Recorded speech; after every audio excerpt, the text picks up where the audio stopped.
So Virgo, in the recent past, we have the Five of Swords.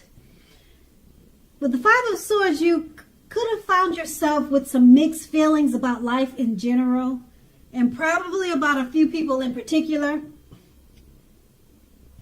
It would have been important for you not to ignore these, but don't feel like you have to speak every word that you were thinking and feeling at that time either, because you could have ruined the very things that you wanted the most, such as close, intimate relationships with your friends and lovers. So you needed to think several times before you really let someone have it, even if you knew they deserved it. You would have needed to pick your battles at that time. And that's the Five of Swords. It's paired with the Six of Swords. Now, this would have been a great time for travel of any sort, as you can see in the picture.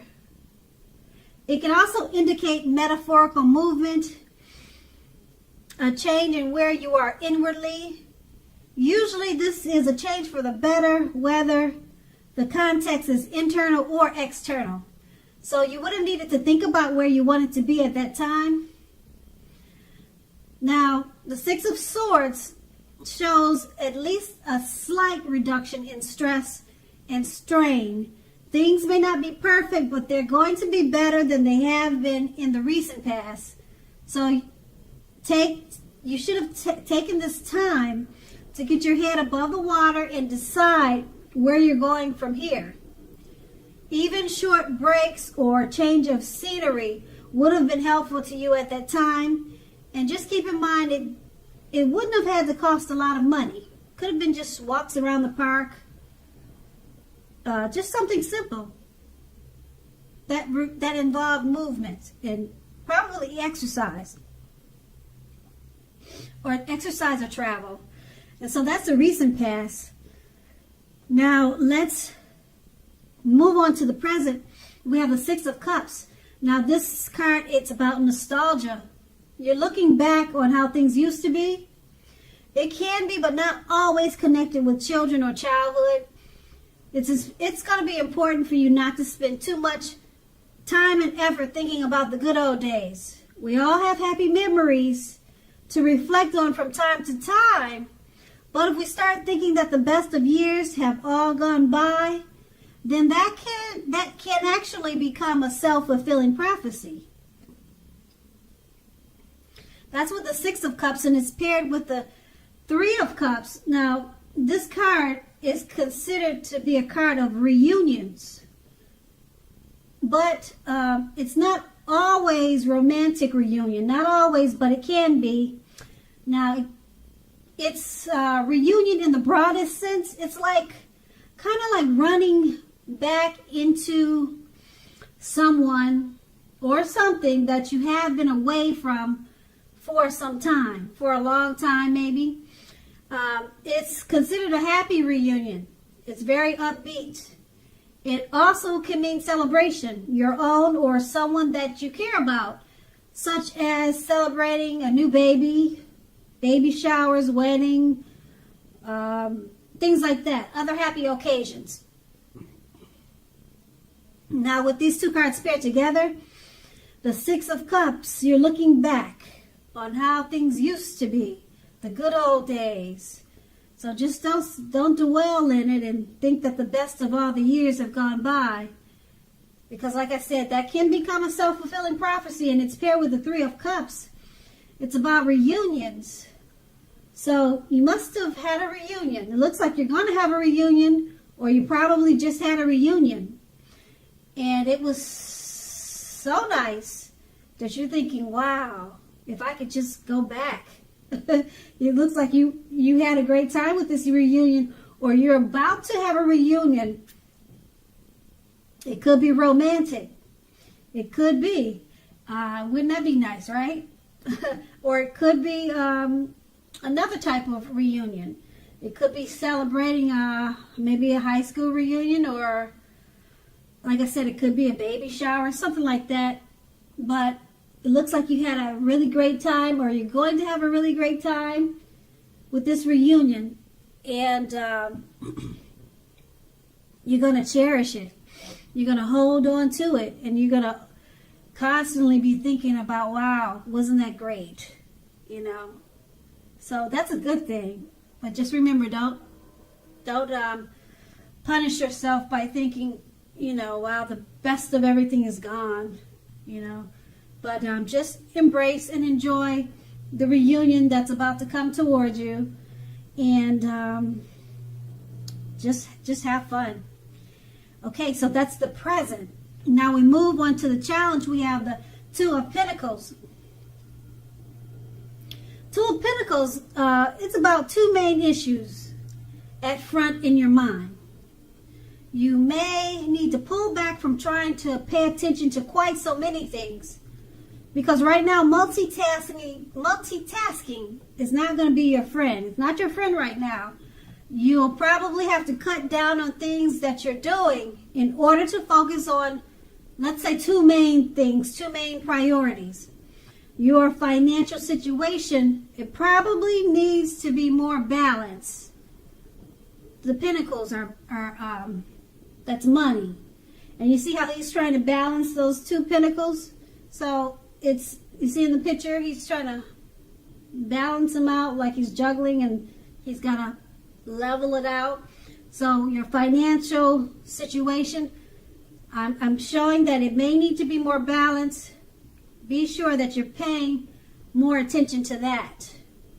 Okay, so that's the Two of Pentacles. It's paired with the Page of Pentacles. Now, the Page of Pentacles is about boredom.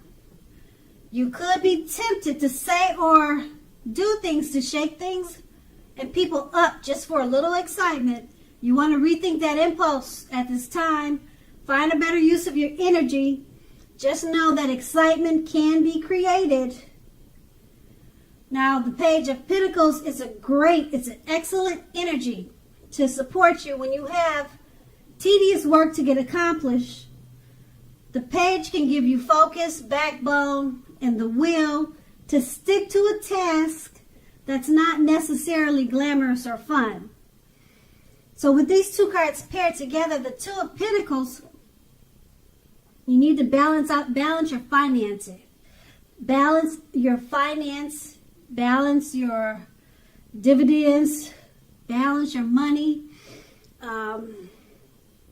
Multitasking is not your friend now.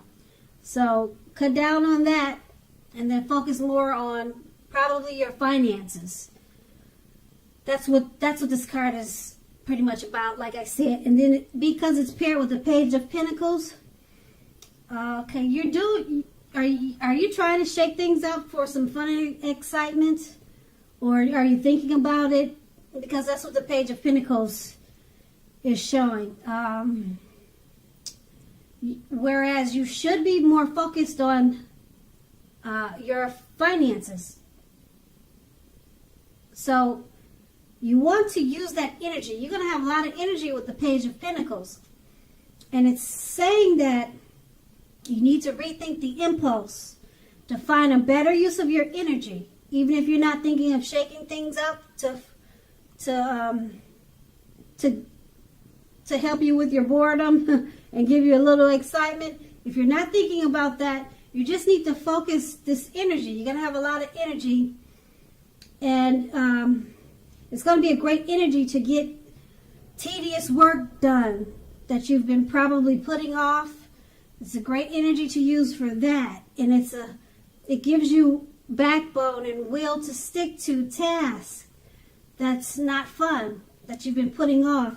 So use that energy that you're going to have with the Page of Pentacles and forget about shaking things up and focus on the finances with the Two of Pentacles and focus on getting tedious work accomplished.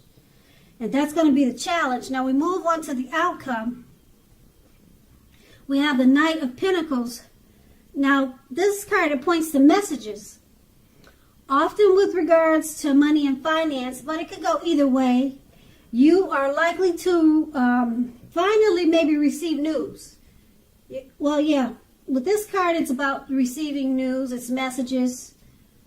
Okay, so you should be receiving news that you've been waiting on. This news is going to be good news because the Knights, it's very practical card. It tells you to pay attention to the mundane and normal parts of your lives. You probably heard the saying before that if you take care of the little things, the big things will usually fall into place. Well, that's what the Knights is speaking about. It asks you to look at how you're handling your affairs, and it's a very groundling influence. That's the Knight of Pentacles, and it's paired with the Nine of Swords. With the Nine of Swords, you will need to guard against feelings of anxiety. If you're feeling anxious, take a good look at whether or not any of this is under your own power or control. Try to lessen it. Try to lessen it. Or if other things or people in your life are contributing to this anxiety, you need to find out, okay? If it is because of people, take a look at that and see whether or not something in the relationships can be changed to make it more workable for you. There's something about this time period that causes people to feel like their life should be in some way or more bigger than it is. So what you need to do is try to take comfort and joy in the ordinary things. That's where the beauty really is. With these two cards paired together, the Knight of Pentacles, it's about messages. Good news messages. It's coming in. It's coming to you. Okay?